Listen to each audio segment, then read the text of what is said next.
امریکی محکمہ خارجہ نے مشرق وسطی میں بڑھتی ہوئی کشیدگی کے باعث سلامتی کی صورتحال کو بدستور پیچیدہ قرار دیا ہے۔ امریکی شہریوں کو خبردار کیا ہے کہ ایران کے حامی گروہ دنیا بھر میں امریکی مفادات اور شہریوں کو نشانہ بنا سکتے ہیں۔ محکمہ خارجہ کی جانب سے جاری ٹریول ایڈوائزری میں امریکی شہریوں کو بدستور احتیاط سے کام لینے اور تازہ پیش رفت سے آگاہ رہنے کے لیے خبروں پر نظر رکھنے کا مشورہ دیا گیا ہے۔ امریکی محکمہ خارجہ نے دنیا بھر میں موجود امریکی شہریوں بالخصوص مشرق وسطی میں مقیم افراد کو مشورہ دیا ہے کہ وہ زیادہ احتیاط برتیں۔ بیرون ملک موجود امریکی شہریوں کو چاہیے کہ وہ اپنے قریب ترین امریکی سفارت خانے یا قونصل خانے کی جانب سے جاری کردہ سیکیورٹی ہدایات پر عمل کریں۔ امریکی محکمہ خارجہ نے مشرق وسطی میں بڑھتی ہوئی کشیدگی کے باعث سلامتی کی صورتحال کو بدستور پیچیدہ قرار دیا ہے۔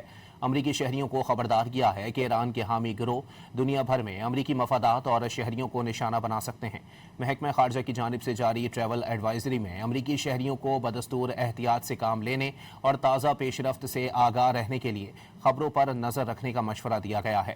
امریکی محکمہ خارجہ نے دنیا بھر میں موجود امریکی شہریوں بالخصوص مشرق وسطی میں مقیم افراد کو مشورہ دیا ہے کہ وہ زیادہ احتیاط برتیں۔ بیرون ملک موجود امریکی شہریوں کو چاہیے کہ وہ اپنے قریب ترین امریکی سفارت خانے یا قونصل خانے کی جانب سے جاری کردہ سیکیورٹی ہدایات پر عمل کریں۔